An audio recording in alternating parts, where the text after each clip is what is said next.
Hello student, how are you? कैसे हैं आप सब? तो मेहनत जोरों शोर से चल रही है कि नहीं? चलिए बताइए। चलिए जल्दी कमेंट कर बताइए कि मेहनत कैसे चल रही है, अच्छे से चल रही है कि नहीं चल रही है। तो फिर आज की क्लास स्टार्ट करेंगे। आज का जो क्लास होगा यह नया चैप्टर है, मतलब नया दूसरे सब्जेक्ट के हैं। ये हम संवैधानिक क्रियाकलाप को बारे में पढ़ेंगे, कानूनी व्यवस्था के बारे में पढ़ेंगे, जो कि कोई भी कंपटीशन एग्जाम में पूछे जाते हैं, जैसे कि एसएससी हो गया, रेलवे हो गए। ये सारे एग्जाम में जो होते हैं यहाँ पे कानून, संवैधानिक कानूनी व्यवस्था से पूछे जाते हैं। जो संविधान के जो आर्टिकल्स होते हैं उससे बहुत सारे क्वेश्चन पूछे जाते हैं। तो हम आज का फर्स्ट क्लास है, आज से हम स्टार्ट कर रहे हैं, क्लास सेशन स्टार्ट कर रहे हैं। और यह क्लास जो जाएगा आर्टिकल 395 पूरा आपको पढ़ा दिया जाएगा इसी चैनल से। और आप इस चैनल से तैयारी करते रहिए, नोट शोट में लिखते जाइए। आपको तो समझना है, समझने में किसी प्रकार की दिक्कत नहीं होगी। तो चलिए आपसे आइए हम अपना क्लास के स्टार्ट करते हैं, ठीक है। तो सबसे पहला होता है हमारा संविधान। संविधान क्या होता है? तो संविधान एक बहुत बड़ा दस्तावेज है।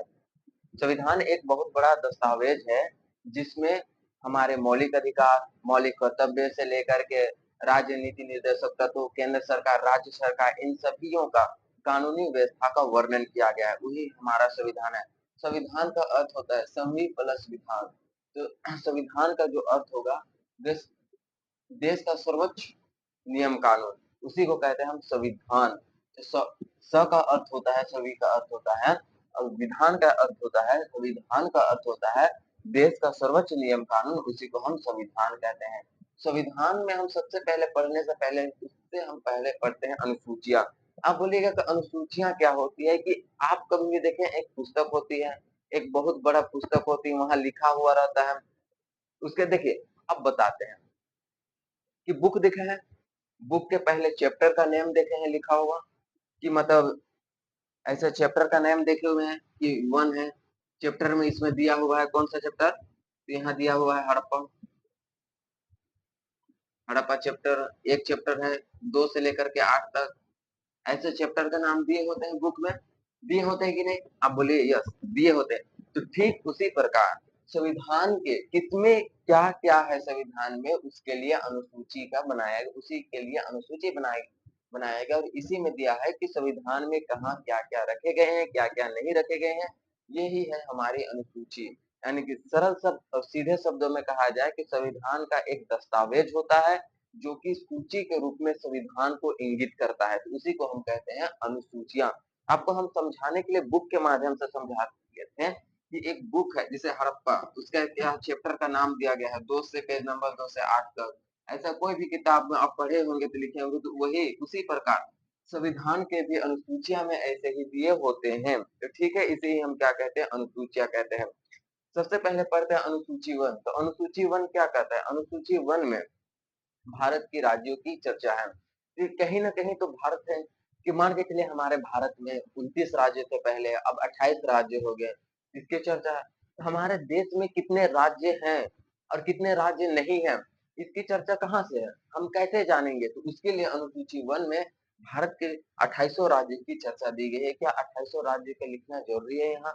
नहीं लिखना ज़रूरी है, इसी के लिए भारत के राज्य का चर्चा है, यह हम सीधे शब्दों में लिखें। ये अनुसूचित सब सॉरी छोटे शब्दों में हम किया जाता है। थोड़ा-सा सर्दी है तो इसे गला में खिंच-खिंची है, तो इस कारण से थोड़ा-सा आवाज़ में प्रॉब्लम आएगी, तो आप उसके लिए घबराइएगा मत, समझने में किसी प्रकार की दिक्कत नहीं होगी, हम आपको गारंटी देते हैं। अनुसूची 2, अनुसूची 2 क्या होता है? अनुसूची 2 में वेतन की चर्चा है। मान के चलिए संसद, संसद में कौन स कितने सदन है? 2 सदन, लोकसभा, राज्यसभा है। वहाँ के जो मंत्री बैठते हैं, मंत्री को ही सांसद कहते हैं। संसद और सा में बिंदु लग गया तो सांसद कहलाता है। संसद और सांसद में अंतर है। संसद क्या कहलाते हैं? सांसद वो मंत्री को कहते हैं, तो वे लोग बैठते हैं, तो उनकी वेतन कितना देना है, उनकी वेतन क्या नहीं देना है, उनके घर की क्या मरम्मत करना है, क्या मरम्मत नहीं करना है, उसकी चर्चा है अनुसूची 2 में। अनुसूची 3 में किसकी चर्चा है? शपथ ग्रहण की चर्चा है। मान के चलिए कोई भी प्रधानमंत्री ही बनते हैं। नई लोकसभा चुनाव होते हैं 5 वर्ष में, 5 वर्ष के बाद बनते हैं, कोई राष्ट्रपति बनते हैं, ऐसे करके शपथ ग्रहण जो लेते हैं, वो कौन लेते हैं? अनुसूची 3 से। अनुसूची 3 में लिखा गया जो पेपर होते हैं उसे पढ़ते हैं कि मैं प्रधानमंत्री देश का सर्वोच्च नियम कानून का विधि पूर्वक पालन करूँगा, आज से मैं शपथ लेता हूँ। इस तरह से क्या पढ़ा जाता है? तो वो शपथ ग्रहण कहाँ से लिया जाता है? वो अनुसूची 3 से लिया जाता है, समझे यहाँ? अब आता है अनुसूची 4। अनुसूची 4 क्या है? जिसमें लोकसभा और राज्यसभा की चर्चा है। हमने बताए थे, अभी नहीं पढ़ाएँगे। आर्टिकल 19 70 सॉरी आर्टिकल 79 में आर्टिकल 79 में हम आपको क्या पढ़ाएँगे? संसद के बारे में पढ़ाएँगे। तो संसद, एक बहुत बड़ा, ये हमारा संसद है। क्या है ये? संसद है। और ये संसद के सदन होते हैं, एक होता है लोकसभा और एक होता है राज्यसभा। ये संसद के 2 सदन होते हैं, कौन-कौन से? लोकसभा और राज्यसभा होते हैं, इसी को हम क्या कहते हैं? इसी में अनुसूची 4 में लोकसभा और राज्यसभा की चर्चा है। किसी को समझ में आ गए? कोई प्रॉब्लम है अनुसूची 4 तक? अनुसूची 1 में क्या है, जल्दी से बता दीजिए? वेरी गुड, अनुसूची 1 में भारत के राज्यों की चर्चा है। अच्छा, हम इधर-उधर से 4 तक पूछ रहे हैं, अनुसूची 3 में किसकी चर्चा है? वेतन की चर्चा है। एक बच्चे ने बता दिया बहुत जल्दी, वेतन की चर्चा है। Very good, very good. वेतन की चर्चा है। ठीक है, अनुसूची नहीं, अनुसूची 3 में वेतन नहीं, शपथ ग्रहण की चर्चा है। अनुसूची 2 में है वेतन की चर्चा, ठीक है? अब होता है अनुसूची 4, लोकसभा एवं राज्यसभा के बारे में बता दिए। अब आता है अनुसूची हमारा 5, एसटी, एससी की चर्चा है। मान के चलिए हर एक जगह राजनीति निर्देशक तत्वों में भी एसटी, एससी एससी को आरक्षण दिया गया है। मौलिक अधिकार में भी एसटी, एससी को आरक्षण दिया है। हर एक जगह एसटी, एससी को आरक्षण दिया गया है। तो अनुसूची 5 पूर्ण रूप से किसके लिए समर्पित है? एसटी, एससी के आरक्षण की बात करता है। एसटी, एससी की चर्चा है, ठीक है? आरक्षण के लिए उसकी चर्चा है। अनुसूची 6, अनुसूची क्या है? पूर्वोत्तर राज्य की चर्चा है। तो अनुसूची 6 ऐसे पूर्वोत्तर राज्य हैं जो पूर्व में है। पूर्वोत्तर राज्य के बारे में बोला जाए तो पूर्वोत्तर राज्य जो कि पूर्व में है उसे कहा जाता है, बाद में बता रहे हैं। इसको मैप के द्वारा बाद में बताएँगे, तो हम बस पहले सुनिए। तो जो पूर्वोत्तर राज्य हैं वो 4 राज्य, जैसे कि एएम, टीएम हम शॉर्ट ट्रिक में, ए से असम, एम से मेघालय, टी से त्रिपुरा और क्या होता है? एम से मिजोरम, ठीक है? मिजोरम, ये 4 ऐसे राज्य हैं जिन्हें क्या प्राप्त है? एक विशेष अधिकार प्राप्त है, उन्हें आरक्षण प्राप्त है। क्यों? क्योंकि पूर्वोत्तर राज्य के जो लोग होते हैं उत्तर भारत की तुलना में उनके हाइट जो कद होते हैं वह छोटे-छोटे होते हैं, इसलिए उन्हें क्या मिला है? उन्हें आरक्षण प्राप्त है। किसके लिए? कि वह कोई भी क्षेत्र में अगर वो पुलिस में भर्ती होना चाहते हैं, आर्मी में भर्ती होना चाहते हैं, उनकी जो हाइट होगी वो कम से भी चल जाएगी, लेकिन उत्तर भारत की हाइट ज़्यादा होती है, इसलिए वहाँ हाइट ज़्यादा लिए जाते हैं उत्तर भारत की, जबकि पूर्वोत्तर जो भारत होती है, उसमें हाइट कम होते हैं। समझ में आ गया कुछ? तो ठीक है, इतना समझ आ गया, तो उसके हम ट्रिक भी दिए गए हैं। देखिए पूर्वोत्तर राज्य एएमटीएम, एएमटीएम, ए से असम, एम से मेघालय, टी से त्रिपुरा और एम से मिजोरम। ऐसे भी याद नहीं होता है, एएमटीएम आप भूल जाते हैं, आप मातम याद रखिए, मातम। मातम तो कोई भी मनाता है। क्या? मातम। मातम से भी आप याद रख सकते हैं। एम से मेघालय, आकार का ए होता है तो ए से नहीं, क्योंकि एम से मेघालय और ए से क्या होता है? असम, टी से त्रिपुरा, एम से फिर मिजोरम। तो मातम से भी आप याद रख सकते हैं अनुसूची 6 में। समझ आ गया? अब होता है अनुसूची 7। अनुसूची 7 क्या है? शक्तियों का विकेंद्रीयकरण किया गया है। हमारे देश में 2 प्रकार के सरकार हैं। एक होते हैं संघात्मक सरकार, जो कि केंद्र में बैठ के आपस शासन व्यवस्था पूरे देश को संभाल रहे हैं, और एक होता है एक एकात्मक सरकार, जो होते हैं राज्य में होते हैं। तो मतलब एकात्मक सरकार जो एक तरह से क्या होते हैं? एकात्मक सरकार केवल पूरे देश में एक ही सरकार की काम होते हैं, उसे एकात्मक सरकार कहते हैं। एक ही सरकार पूरे देश के नियम कानून को चलाते हैं, उसे एकात्मक सरकार कहते हैं। और संघात्मक सरकार जो होते हैं उसमें संघात्मक सरकार से केंद्र सरकार हो गया, राज्य सरकार हो गया, उसके नीचे के अति नगर पालिका हो गया, पंचायत हो गई, इस तरह से वहाँ शक्तियों का विकेंद्रीयकरण किया जाता है संघात्मक में। और एकात्मक जो प्रणाली होते हैं उसे मात्र एक ही व्यक्ति, या तो एक हुआ राष्ट्रपति हो या तो प्रधानमंत्री हो देश का, वही जैसे कि यूएसए का डोनाल्ड ट्रंप, वहाँ एकात्मक शासन है, बस वहाँ डोनाल्ड ट्रंप ही शासन व्यवस्था कर सकते हैं, ना कि वहाँ संघात्मक व्यवस्था है, ना वहाँ के जितने राज्य हैं समझौता के द्वारा भी बनाए गए हैं। तो ठीक है, इतना समझ में आ गया कि अनुसूची 7 में कहा गया है। अनुसूची 7 में और 3 चीज की चर्चा है, राज्य सूची, केंद्र सूची, समवर्ती सूची और अपशिष्ट सूची। इन सूचियों के बारे में आप जरूर पढ़े होंगे कि आप नीचे क्लास में पढ़े होंगे, 8 क्लास 10 क्लास में। राज्य सूची क्या है? समवर्ती सूची है। राज्य सूची क्या है? जिसमें जितने भी राज्य में नियम कानून जो बना सकते हैं, राज्य के अंतर्गत आने वाले हर एक वह विषय या वह विषय जिसमें राज्य सूची नियम कानून, राज्य सरकार का नियम कानून बनाने का अधिकार है, उसे राज्य सूची के अंतर्गत रखते हैं। जबकि ऐसा विषय जिसमें केवल से केवल केंद्र सरकार ही नियम कानून बना सकती है, जैसे कि राज्य सूची में अंतर्गत में आता है पुलिस। तो पुलिस एक प्रकार की राज्य सूची के अंतर्गत आता है। तो पुलिस में जो नियम कानून जो व्यवस्था लागू कर सकती है पुलिस के ऊपर कि हाँ, कि आज पुलिस को कहाँ तैनात करना है, कि पुलिस को तैनात करना है कहीं पे जिला में लगा देना है, इलेक्शन में भेज देना है, तो वो कौन डिसाइड करेगी? राज्य सूची डिसाइड करेगी, ना कि केंद्र सूची डिसाइड करेगी। जबकि केंद्र सरकार जैसे कि अब अग्निवीर हुआ, वो सेंट्रल के अग्निवीर को कहाँ लगाया जाए? गलवान की घाटी में लगाया जाए, जम्मू कश्मीर के क्षेत्र में लगाया जाए, या तो चुम्बी घाटी सिक्किम या नेपाल के बॉर्डर में लगाया जाए, ये केंद्र सरकार डिसाइड करेगी क्योंकि वह केंद्र सूची के अंतर्गत आता है। ठीक है, तो समझ में आ गया? वैसे मामले जो केंद्र सरकार के हाथ में होते हैं, केंद्र सूची में रखे जाते हैं। और वैसे मामले जो कि राज्य सरकार के अंतर्गत आते हैं, जिसमें राज्य सरकार ही नियम कानून बनाती है, उसे राज्य सूची के अंतर्गत रखे जाते हैं। अब राज्य सूची में कुल 61 विषय हैं। कितने विषय हैं? कुल 61 विषय हैं। और जबकि केंद्र सूची में कुल 100 सेंचुरी कितना है? सेंचुरी। केंद्र सरकार का जो केंद्र सरकार है उनमें कितने विषय डाले गए हैं? 100। तो केंद्र सरकार बड़े हैं तो सबसे बड़ा नंबर क्या है हम लोग का संख्या का? 100 है, तो केंद्र सरकार में 100 ही होंगे। ठीक है, समवर्ती सूची में केवल केंद्र सरकार और राज्य सरकार दोनों नियम कानून बना सकती है। लेकिन सब आप बोलिएगा अच्छा ठीक है, आपने बताया कि केंद्र सरकार और राज्य सरकार दोनों नियम कानून बना सकती है, तो फिर कैसे होगा? हाँ, लेकिन जब ये दोनों के नियम कानून के मध्य टकराव हो जाए, तो केंद्र सरकार के द्वारा बनाया गया कानून ही मान्य होगा।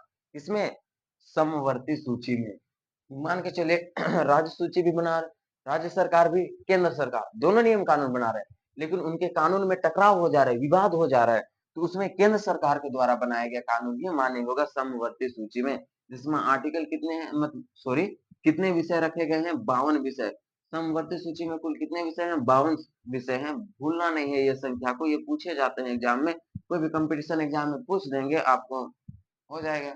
छोटी सी चीजों के लिए आप वहां मिस करके आ जाइएगा, 2 नंबर की हानि करके आ जाइएगा। तो इसी के लिए 2 नंबर की हानि नहीं करना है, इसी के लिए हम इसमें पढ़ा रहे हैं अपशिष्ट सूची। और एक होता है चौथा अपशिष्ट सूची। अपशिष्ट सूची क्या होते हैं? जिसमें नए नए आधुनिक टेक्नोलॉजी अभी आ रहा है वर्तमान में, जैसे कि अग्नि 5 वर्तमान में, ब्रह्मोस वर्तमान में, वह सभी विषय को कहाँ रखा जाएगा? अपशिष्ट सूची में। नया इलेक्ट्रॉनिक डिवाइस सब आ रहे हैं, एआई आया, एआई तो अभी का फेमस है, चैट जीटीपी फेमस है, तो ये सारे विषय कहाँ चल जाएंगे? अपशिष्ट सूची में चल जाएंगे, जो कि वर्तमान में नए नए निकल के आ रहे हैं, वो कहाँ चले जाएंगे? सब अपशिष्ट सूची में चले जाएंगे। ठीक है, उसके बाद आते हैं अनुसूची 8। अनुसूची 8 को हम लास्ट में देखेंगे। इसमें 22 भाषा की चर्चा है, इसमें 22 भाषा की चर्चा है, इसलिए हम इसे हम क्या में देखेंगे? लास्ट में देखेंगे। इसी के लिए हम अभी 8 को स्किप करके 9 में बढ़ते हैं। 9 में क्या है? भूमि सुधार, या तो जमींदारी व्यवस्था भी कह सकते हैं, इसे भूमि सुधार भी कहा जाता है। तो 1951 ईस्वी में सर्वप्रथम भारतीय संविधान में संशोधन सबसे पहले कब किया गया था? 1951 में भारतीय संविधान में सबसे पहले 7वां संशोधन 1951 में किया गया था। और कौन? भूमि सुधार को, जमींदारी प्रथा को नष्ट कर दिया गया था और अनुसूची 9 जोड़ दिए गए थे। तो क्वेश्चन में पूछे जाएंगे कि संविधान में प्रथम बार संशोधन कब किया गया और कौन से विषय जोड़े गए? तो सर्वप्रथम संशोधन, संविधान में जो संशोधन किया गया वह 1951 में, और 7वां संशोधन कितना? 7वां संशोधन 1951 में किए गए थे। और भूमि सुधार या तो जमींदारी व्यवस्था को जोड़ा गया था 9वीं सूची में। तो कौन सी सूची? 9वीं सूची। उसके बाद जोड़ा गया 10वीं सूची। 10वीं सूची क्या होता है? अब चलते हैं 10वीं सूची के बारे में। 10वीं अनुसूची, सूची सूची बोल रहे हैं, आपका मतलब ये समझ जाएगा कि अनुसूची बोल रहे हैं, हम अनुसूची उतना नहीं बोल रहे हैं ताकि आपको, हमको जल्दी हो, सहूलियत हो बोलने में। ठीक है, आप उतना समझिएगा तो बातों को। तो ये होते हैं हमारा 10। अनुसूची 10 में क्या? दल बदल की चर्चा है। 10 है दल, 10 है 10, याद रखने की बात है क्या? 10 है दल, 10 है 10, 10 दल बदल। दल बदल क्या है? दल बदल हम आपको समझाते हैं, दल बदल क्या है। कोई भी व्यक्ति है जो कि दूसरे निर्दलीय विपक्ष के पार्टी से चुनाव लड़ता है, और कोई पक्ष और विपक्ष दो ही तो होते हैं, दो ही पार्टी होते हैं, पक्ष और विपक्ष के पार्टी दो ही पार्टी होते हैं। अगर विपक्ष के पार्टी से वो खड़ा हुआ है, अगर उस पार्टी को छोड़ करके चुनाव होने के बाद, जीत जाने के बाद भी उस पार्टी को छोड़ करके इस पार्टी में आ जाता है तो उसी को कहा जाता है दल बदल। यानी कि ये चुनाव होने के 48 घंटा पहले तक दल बदल के नियम कानून आप पर लगा रहेगा। 48 घंटा तक 48 घंटा के पहले से ही आप पर लगा रहेगा। यदि आप उस पार्टी को छोड़ करके किसी दूसरे पार्टी में जाते हैं, वही होता है दल बदल। आर्टिकल 10 में दिया गया है दल बदल की चर्चा, जो कि 1985 ईस्वी में राजीव गांधी के द्वारा यह नियम लाया गया था। दल बदल की जो व्यवस्था लाया गया था और अनुसूची जो जोड़े गए थे, वो 1985 में राजीव गांधी की सरकार ने जोड़ी थी। कौन सी सरकार ने? राजीव गांधी की सरकार ने जोड़ी थी। आप इसको याद रखिएगा अच्छे से, ठीक है। एक होता है अनुसूची 11, जिसमें पंचायती राज की चर्चा है। अनुसूची 11 में पंचायती राज की चर्चा है। ये पंचायती राज के बारे में हमेशा पूछता ही पूछता है। 24 अप्रैल 73वां संशोधन 1992 कब? यहाँ पे लिख दे रहे हैं, ठीक है। 24 अप्रैल अप्रैल कितना संशोधन? 73वां संशोधन। और कब? 1992। 1992 में किसे जोड़ा गया था? पंचायती राज व्यवस्था अनुसूची 11 को जोड़ा गया था। समझ में आ गया? यह डेट याद रखिएगा, एग्जाम में पूछे जाते हैं। 24 अप्रैल 73वां संशोधन 1992 ईस्वी में अनुसूची 11 को जोड़ा गया था, जिसमें पंचायती राज की व्यवस्था है। पंचायती राज व्यवस्था में महात्मा गांधी इसके समर्थन थे। लेकिन डॉक्टर भीमराव अंबेडकर पंचायती राज के विरोध कर रहे थे कि नहीं, गांव में पंचायत ऐसा नहीं आना चाहिए। क्यों नहीं आना चाहिए? डॉक्टर भीमराव अंबेडकर विरोध कर रहे थे क्योंकि उनका मानना था कि अगर गांवों में पंचायती राज व्यवस्था आ जाती है तो वहां के निचले स्तर के जो लोग होंगे वो सारे करप्शन करेंगे, पैसा को ढांप लेंगे, गरीबों की मदद नहीं करेंगे। इसलिए क्या कर रहे थे कि डॉक्टर भीमराव अंबेडकर साहब हैं, वो पंचायती राज का विरोध कर रहे थे। नहीं, लेकिन महात्मा गांधी का कहना था कि नहीं, बहुत जरूरी है। नीचे के जो लोग हैं, गांव के स्तर के लोग हैं, वो किन्हें अपने मांग रख सकते हैं, किनको बोलेंगे, किनके लिए अपना मांग कहाँ तक ले सकते हैं? कुछ ना कुछ तो अपने के लिए मांग रखेंगे कि हमें ये चाहिए, यहाँ की सुविधाएं अच्छी नहीं है, गांव में सड़क नहीं है, अच्छा चलने के लिए रास्ता नहीं है। ये सारे कहाँ कब कर सकते हैं? जब कोई अपने मुखिया मुखिया पंचायत में मुखिया हो, तभी ना कर सकते हैं। उनके ऊपर जाएंगे तो मुखिया अपनी बातों को ऊपर तक लेके जाएगा, जिला परिषद में रखेगा, तो फिर वहां से बात ऊपर बढ़ेंगे। इसी के लिए महात्मा गांधी का दूरदर्शिता व्यक्ति थे, तो इसलिए कहा जाता है कि महात्मा गांधी हाँ, एक तरह से दूर तक सोचते थे, ठीक है। तो और इसमें पंचायती राज जोड़ा गया, 11वीं अनुसूची। इसमें कुल कितना विषय है? तो 29 विषय को यहाँ शामिल किया गया। अनुसूची 12, अनुसूची 12 नगर पालिका, ये भी याद रखिएगा। इसे तो 73वां संशोधन के द्वारा 1992 में जोड़ा गया था, लेकिन इसे 74वां संशोधन, कितना संशोधन? 74वां संशोधन, सॉरी 24 लिखना, 74वां 74वां अमेंडमेंट, 74वां अमेंडमेंट 1992।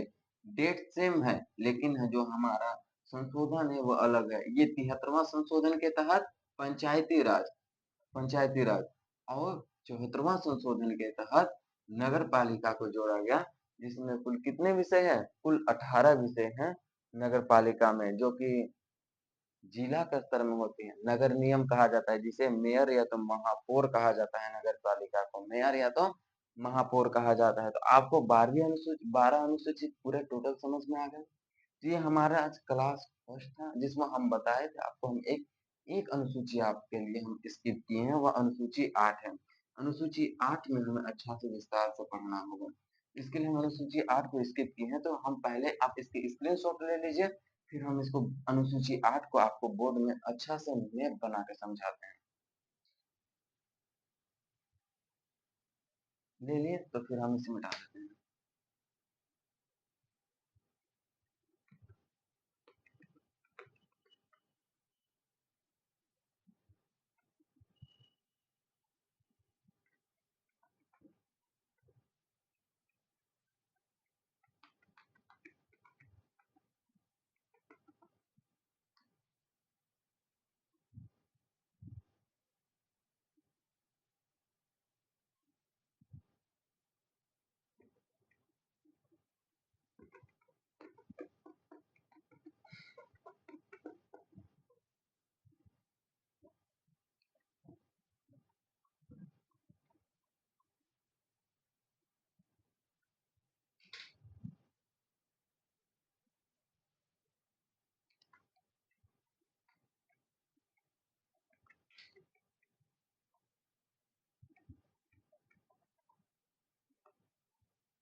कोड क्लीन हो गया। तो चलिए हम कौन सी अनुसूची देखेंगे? हाँ, 8वीं अनुसूची, ठीक है। अनुसूची के बारे में, 8वीं अनुसूची के बारे में बता।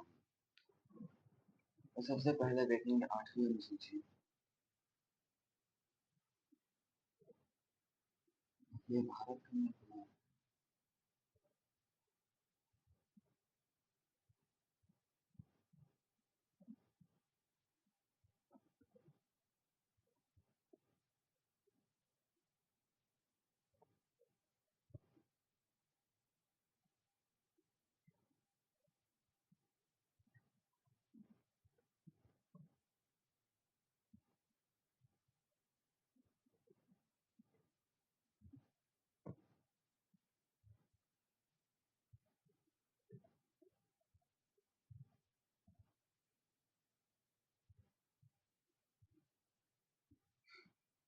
ये देखिए भारत का मैप है यहाँ पे। तो सबसे पहले ये है जम्मू कश्मीर, ये है जम्मू कश्मीर। यहाँ कौन सी भाषा बोली जाती है? तो यहाँ कश्मीरी भाषा बोली जाती है। कश्मीरी। कौन सी भाषा बोली जाएगी? यहाँ पे कश्मीरी भाषा बोली जाती है। 22 के 22 भाषा भी कश्मीरी भाषा बोली जाती है। और एक बोली जाती है सिंधी भाषा। दो है, सिंधी, सिंधी, कश्मीरी सिंधी। और यहाँ पे एक है पंजाबी। पंजाबी भाषा को भी 22वीं 22 भाषाओं में से एक भाषा माना जाता है।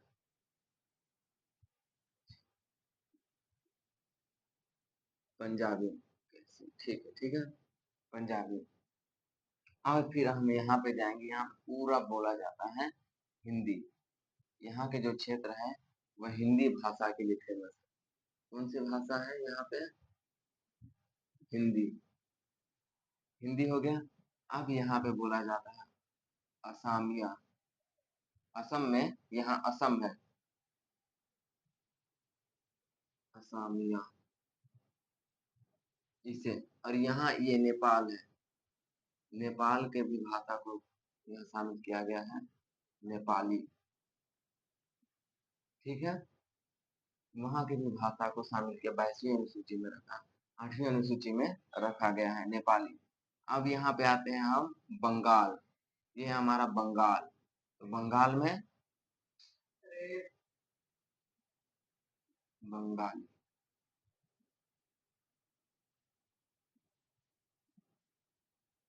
कौन सी भाषा है? बंगाली भाषा, ठीक है। बंगाली के बाद जस्ट इधर आएंगे, यहाँ पे उड़ीसा में ओडिया। कौन सी भाषा? ओडिया भाषा। अब जस्ट इधर आएंगे गुजरात में, गुजराती। गुजरात में गुजराती, ठीक है। अब जस्ट गुजरात से उधर जाए, उधर तो यहाँ पे आ जाएगा महाराष्ट्र, मराठी। कौन सी भाषा? मराठी भाषा, ठीक है, समझ में आ गया मराठी। अब यहाँ पे जस्ट इधर से आएंगे ऐसे, तो कौन सी भाषा यहाँ पे मिलेगा? तेलंगाना है, तेलुगु, तेलुगु भाषा, तेलुगु भाषा। तेलुगु भाषा में जस्ट ऐसे जाएंगे, और यहाँ पे हम नीचे दक्षिण में तमिलनाडु, ये है तमिलनाडु, यहाँ पे तमिलनाडु है ये। यहाँ पे मिलेगा तमिल, तमिल भाषा को भी मिलाया गया है, तमिल। यहाँ पे केरल की एक भाषा है मलयालम। केरल में कौन सी भाषा बोली जाती है? मलयालम। किसी को बोला, ये दोनों से एक ही साइड होते हैं, मलयालम, लम, मल, दोनों होगा मलयालम, दोनों साइड एक ही सुनाई देंगे, मलयालम। और यहाँ पे एक भाषा होती है कर्नाटक की, कन्नड़, कन्नड़। ये समझ में आ गया? कितने भाषा हो गए? मेरे पीछे पीछे बोले। कश्मीरी, सिंधी, हिंदी, असमी, बंगाली, उड़िया, मराठी, मराठी, गुजराती, मराठी, तेलुगु, तमिल, मलयालम, कन्नड़। कितने भाषा हो गए? 1 2 3 4 5 6 7 8 9 10 11 12 13। 13 भाषा हो गए। अब आते हैं दो भाषा और। कौन सा? इधर लिख देते हैं भाषा। एक होती है उर्दू, उर्दू भाषा। संस्कृत, संस्कृत भाषा। 15 हो गए। क्या पता है?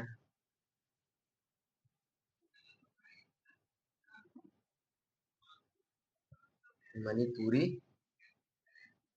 मणिपुरी,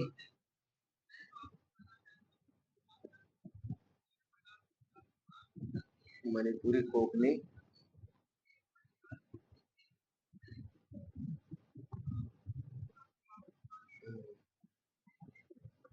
मणिपुरी, कोंकणी, नेपाली। यहाँ इस नेपाली को हटा देते हैं। मणिपुरी, कोंकणी, नेपाली। ठीक है। बोडो, डोगरी, मैथिली, संथाली एक भाषा आती है, ऐसे याद रखना है। बोडो, डोगरी,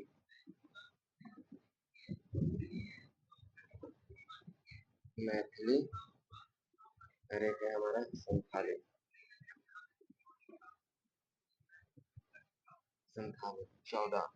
14 हो गए। तो वहाँ 12, तो 14, 15 16 17 18 19 20।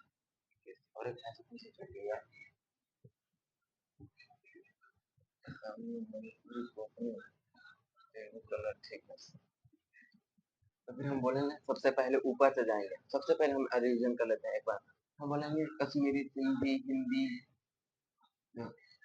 एक दो 13, 13 हो गया वहाँ। 14 15 हो गया। 16 17 18 19 20 21 22, 22 भाषा मिल गई आपको। तो फिर से बोलेंगे एक बार। कश्मीरी, सिंधी, पंजाबी, हिंदी, असमी, बंगाली, ओडिया, गुजराती। फिर इधर जाएंगे मराठी, तेलुगु, तमिल, मलयालम, कन्नड़। यहाँ पे कन्नड़। फिर इधर आएंगे हम उर्दू, संस्कृत, ऑप्शनल। फिर बोलेंगे मणिपुरी, कोंकणी, नेपाली, मणिपुरी, कोंकणी, नेपाली, बोडो, डोगरी, मैथिली, संथाली, बोडो, डोगरी, मैथिली, संथाली। याद हो गया? फिर से एक बार।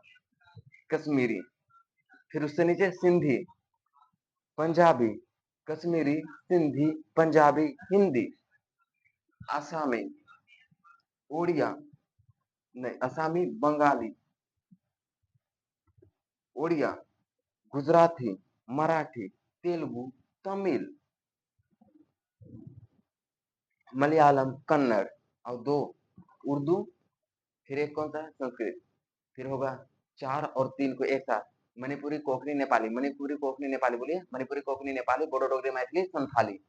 7 हो गया। और यहाँ 15, 15 7 कितना हो गया? 22 हो गया भाषा। फिर से एक बार। कश्मीरी, सिंधी, कश्मीरी, सिंधी, पंजाबी, हिंदी, असमी, बंगाली, गुजराती, ओडिया, मराठी, तेलुगु, तमिल, मलयालम, कन्नड़। दो अलग। संस्कृत, उर्दू अलग।